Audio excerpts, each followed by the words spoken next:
In the last video you saw how my homemade 3-cylinder engine, after 2 years of construction and development, is now finally running perfectly and really delivering power. So much power that my billet crankshaft snapped. That's why I developed this new engine for the bike. This is a 2-cylinder boxer engine that I developed completely from scratch. The engine is based on the Chinese bicycle motors that can be bought for little money on Amazon, for example. The first thing I do when developing a new engine is the crankshaft. Only once the crankshaft is completely built, I will have the engine casings milled. In this video I show you how I developed and built this flat twin crankshaft from 2 Chinese bicycle engine crankshafts. To ensure that I can build the crankshaft as well as possible, I have developed several assembly jigs. However, not all of the jigs are built for the boxer crankshaft. I'm also currently working on a 2-cylinder crankshaft for my other project. However, this crankshaft is significantly more difficult to assemble.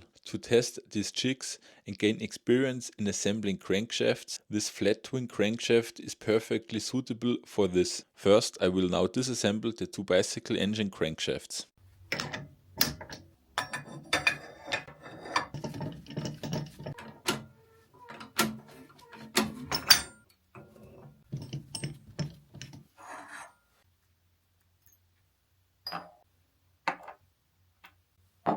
Next, I 3D printed this boxer engine intermediate plate. After that I assembled the crankshaft to get a feel for it and see what it looks like when finished. I also needed this mock-up crankshaft to determine the dimensions of the crankcase. Once all of this had been determined and drawn, I had the intermediate plate milled from stainless steel using a CNC milling machine. I chose the outer diameter of the intermediate plate to be slightly smaller than that of the crankshaft webs of the bicycle crankshafts. Since all of the crankshaft webs have slightly different diameters, I found the best solution to turn them down on a lathe to ensure that all the parts of the crankshaft have the same diameter.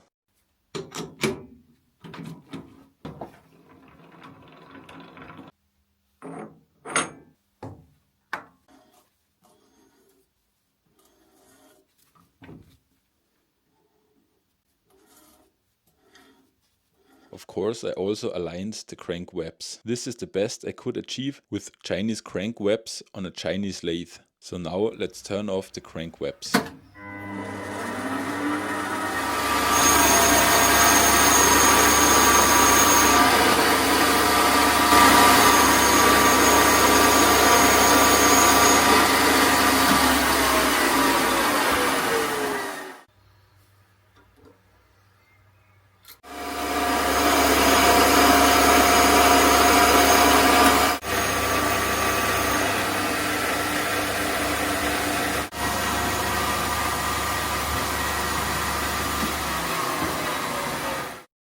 So now all parts of the crankshaft have an outer diameter accurate to 100th of a millimeter. Sparks flew during the turning process, which is good as it shows that the Chinese crankshafts are hardened. Next comes the assembly. I've also developed a jig for the crank pin so that it's pressed perfectly straight into the intermediate plate right from the start.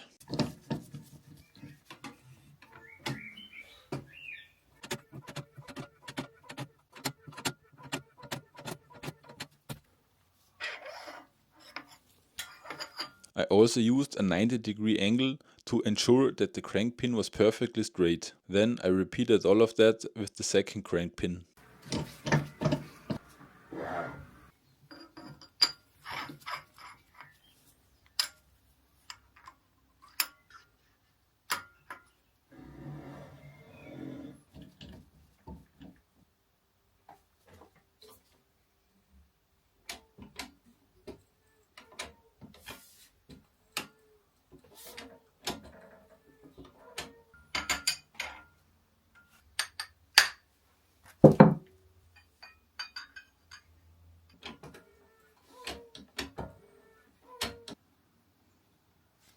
Once that was done, I spot welded the crank pin 4 times to prevent it from twisting.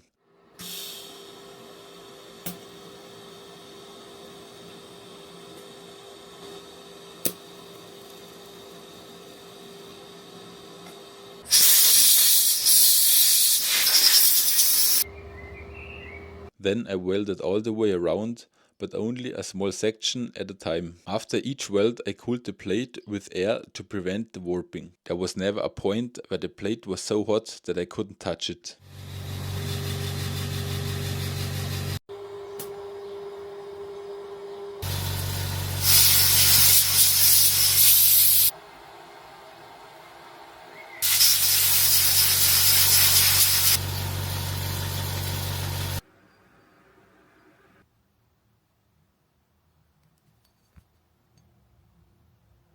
Next I assembled one of the jigs. This 3 guide bolts makes it very easy to assemble the crankshaft as perfectly as possible.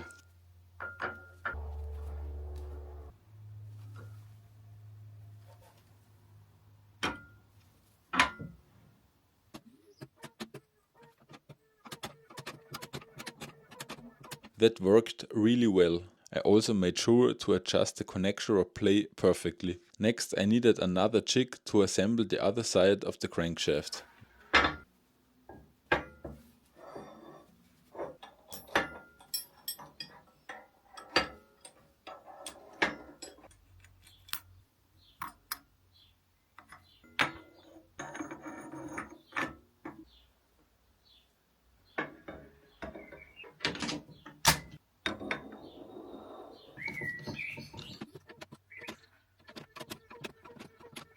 That worked really well again, but I have to say I put a lot of thought into the jigs. The development and milling took several weeks. They weren't cheap either. Also, they can do much more than just what you see right now. This is now the fully assembled crankshaft.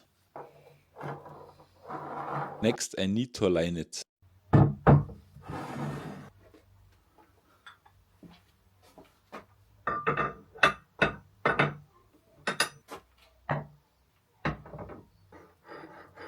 The ignition side fits really well. There was only about 1/100th of a millimeter of play. There was a bit more play on the clutch side, so I took plenty of time to reduce the play as much as possible.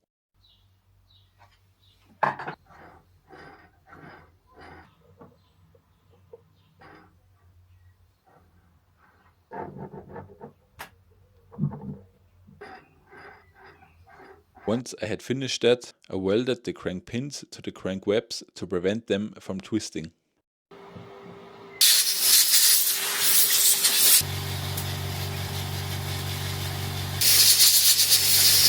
And that's it, the crankshaft is now finished. I put a lot of effort into building it as well as I possibly could. Since many people have commented on the reel about the engine I've posted recently and wondered how and if it even works, here are now some informations and my thoughts about the engine. At first, a 2-stroke flat or boxer engine isn't something new. They are widely used nowadays in drones and small aircrafts. About 70 years ago there were even motorcycles with a 2-stroke boxer engine. They sounded like this.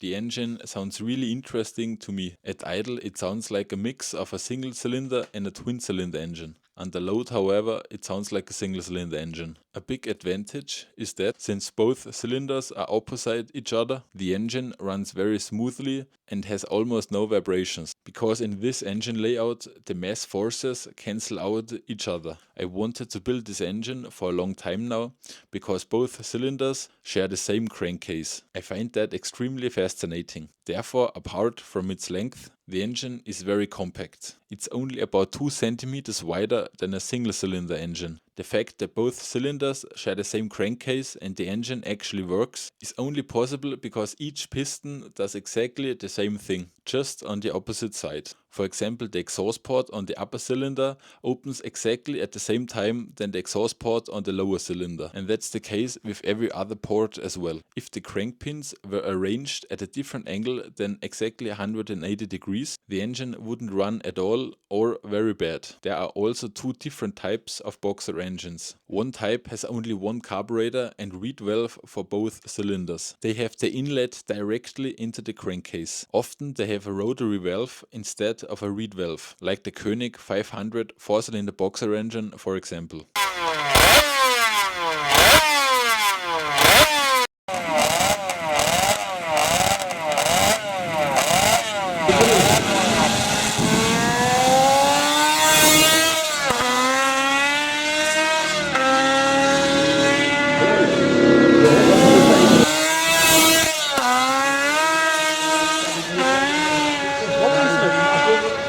The other type doesn't have a reed valve intake directly into the crankcase, but rather a normal intake on the cylinder, like you see here on my cylinder, for example. I use this type as well. It has the advantage that each piston controls its own intake, but both systems works well. I choose this style because the cylinders I'm using have already the intake on the cylinder. I will definitely install reed valves because we all have seen in the last video what a huge difference it makes. This engine also doesn't need it even more than a single cylinder engine because the pressure in the vacuum in the crankcase is greater than on a single cylinder. The only problems my engine might have are that my lower cylinder is cooled less effectively than the upper one. On the other hand, it's also slightly offset compared to the upper cylinder and gets more airflow because there's less frame in the way. The second problem has to do with my engine installation orientation. Every boxer engine I have seen is mounted horizontally. My engine, however, is mounted vertically, or rather diagonally. This means that due to gravity, the oil is running into the lower cylinder when the engine is off. But when the engine is running, I don't see a problem, as the air-fuel mixture doesn't care about direction and is always in motion anyway. Also, gravity doesn't have any effect on this, in my opinion. But we will only find it out when the engine is finally running. So after I start the engine, the lower cylinder is probably running richer for a short period of time than the upper cylinder, but that's not a problem at all. I'm almost finished with the engine casing and also with the drive shaft. Right now I'm developing the engine mount and the intake. This took slightly longer than I anticipated as the space in the frame is very limited, but nevertheless everything works as I envisioned. And yeah, now I will finish editing this video and then I will continue working on the engine mount and the intakes. In the next video I show you how I developed this whole engine case and also the drive shaft from scratch, and also how I reverse engineered certain parts of the Chinese crankcase for this engine. And after that hopefully the engine will be finished and I can ride with the bike again. And after that I will continue working on the 6-speed MXS twin cylinder engine and also on the bike. So as you see, I have so much work to do. Until then, as always, stay tuned and see you next time.